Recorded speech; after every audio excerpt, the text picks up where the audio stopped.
Time now for this week's Goofy Award. Now, forgive me for not being swept up in the latest new anti-Americanism, or put another way, the new liberal election strategy of running against Donald Trump. Okay, it's not that new. I mean, they've been doing it since 2016. But the Trump terror threat and comments on Canada becoming the 51st state have been the catalyst for a resurgence of what's being called national pride, that every politician and some major corporations are trying to leverage. Some are more sincere than others, as they take a break from, a half dozen years of calling Canada a genocidal state and systematically racist.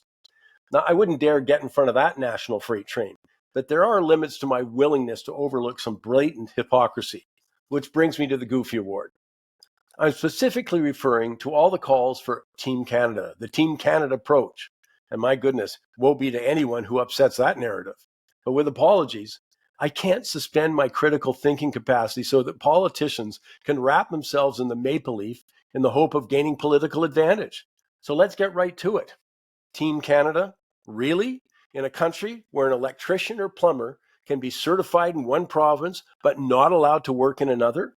Or wineries in one province can't ship their product to customers in another?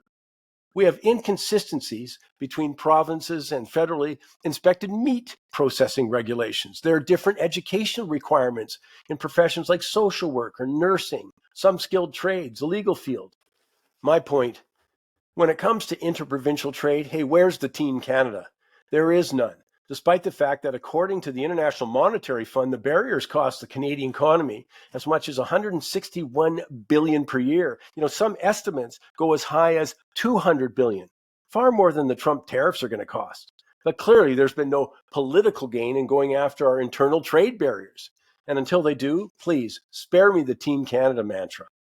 As the old saying goes, I may have been born at night, but it wasn't last night. I'm not worried about the Money Talks audience, but I'm not so sure I have the same confidence with others. Hey, just a reminder before I go, again, there's only a few days left before I plunge into the cold water with Aussie and former Premier Gordon Campbell.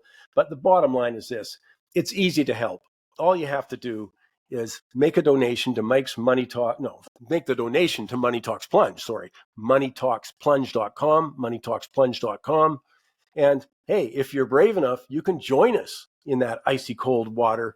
Just send us a note at info@mikesmoneytalks.ca. Just put "I'll plunge" in the headline so we know, and we'll contact you and we'll all get together. It was a lot of fun last year and the year before. The more the merrier, absolutely. But again, if you can find it, please, mikesmoneytalks.ca if you want to join us, or moneytalksplunge.com. Go out and have a terrific week.